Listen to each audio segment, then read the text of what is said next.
No, we'll be back next week, but the role of Parliament are three things: to make laws and oversight of government entities, and then representation.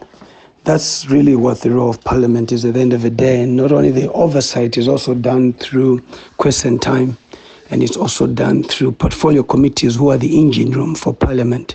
This is what people must understand. The portfolio committees are the engine rooms for Parliament, but the portfolio committee depends on the chairperson. He must drive it. We are guided by the standing order committee rules, which are there, and they give us a lot of power. So there's nobody who we don't have oversight over. One is very clear in terms of its economic activities. It's an economic hub, it's a giant. First of all, there's agriculture, there's mining, there's industry, and that is critical. And the strength of Norton is the infrastructure, the links, the railway is critical. The road, Harare-Bulawayo main road, is critical. Close to Harare, Greater Harare, if you want to call it. Ariston States have got a farm in Kent, which is there. Even Dennis Norman had a farm there, which has been bought by Anthony Mandiwanza. Gideon Gono is there. And also ecotourism in terms of the two lakes, which is Lake Chiwero and Dawendal Dam as well.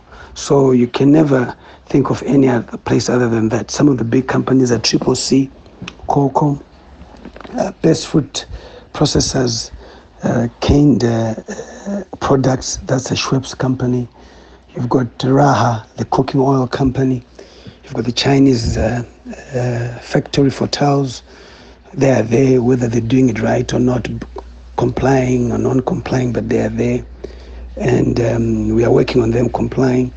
We've got Lucas Batteries is there, Dandy is there.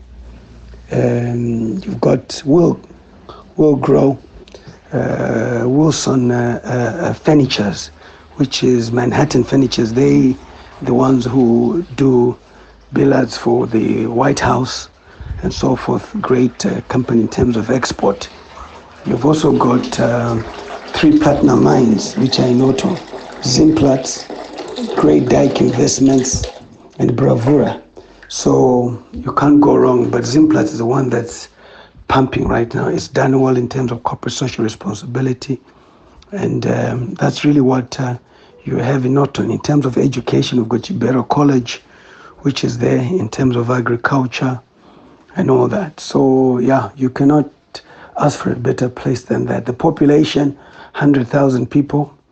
The hospital health, we have pushed it to be a government hospital so that it is expanded and the staff go under government. Is better in that situation. It was a council hospital. So that's really what. In terms of land, the master plan was chaotic. I've had to push for it to be relooked, to be reviewed, and a lot has got to happen. Not enough schools, about 30 primary schools, probably 3 government high schools. It doesn't make sense. So having a high school there is good. 16 wards, 3 are rural, ward 13, 14, 15, the rest are in the urban. 2 independent councillors in the urban, 1 who's late in the rural. Out of the 3, ward 14, the late Matiz, a great guy. So that's how we are. Senator is ZANU-PF, Tomondo, and MP is myself. And I've told you also in terms of we are working on those statistics that you'd appreciate, and we're going to be the first constituency to give you figures. We've engaged economists, Professor Mgano, one of them, Zimbabwe Statistics Center, which is critical for that. So you've got to have independent people give you those tests so that you can come up with a proper one. The special economic zones already, I know the Chinese applied for one. Gideon Gono, again, through his vehicle, has applied for one. And the Indians have applied for one as well. So it's just a matter of getting them going and so forth. But it's ripe for that. And it's a matter of just implementation and execution. And bureaucracies here and there affect all the progress which is supposed to happen. The nation is ready for elections the day they assume office. You just keep working like I do. I keep working, and that's what it is. And come election, I don't really have to campaign. You campaign when you're working. I don't understand when people are saying it's time to campaign. You only campaign when you've done nothing. But you've been working, you don't campaign, you relax. And you say to the people, this is what I did and so forth. That's my strategy in terms of that. And then in terms of the opposition itself, it has a lot of work to do. It has to show that it is the government in waiting. That's what is critical at the end of the day. You cannot be in power and stand and allow things to happen without you pointing them out. That on its own is critical. You need to give confidence and assurance to the people that you do better. It's not about providing resources, it's about the strategy, the blueprint that they have, which must align itself to what is expected from an economic turnaround and so forth. And equally saying, but ZANU-PF blueprint economically is going, is pear-shaped in this manner. They're not providing the jobs. Who will provide the jobs in this manner? The currency will deal with it in this manner and so forth. We will not have multi-currency, we will dollarize for a while until there's stability. That's what they must be saying and so forth. I've never believed walking out of parliament is the answer to being felt as the opposition. In fact, it's the waste of taxpayers' money, because the mere fact of taking oath in parliament means that you have to represent the people. Right now, I've got many legislators who are missing in terms of the constituencies because of the recalling aspect. 129 1K of the Constitution, which gives the power to recall, is an animal. These are some of the laws we should change, and we must ask ourselves: have we changed the laws to the advantage of the people, to the disadvantage of the people? And to me, that is critical. The parliamentary committees, the opposition has got some that it chairs: Energy, Public Accounts Committee, Information and Publicity, Environment and Tourism. Those are key ones. And what change are they making to give that confidence and assurance that we'll do better and so forth? And yes, there's got to be reforms again. They've got to be pushing for the reforms and all that. There's no point getting involved in election and you complain later.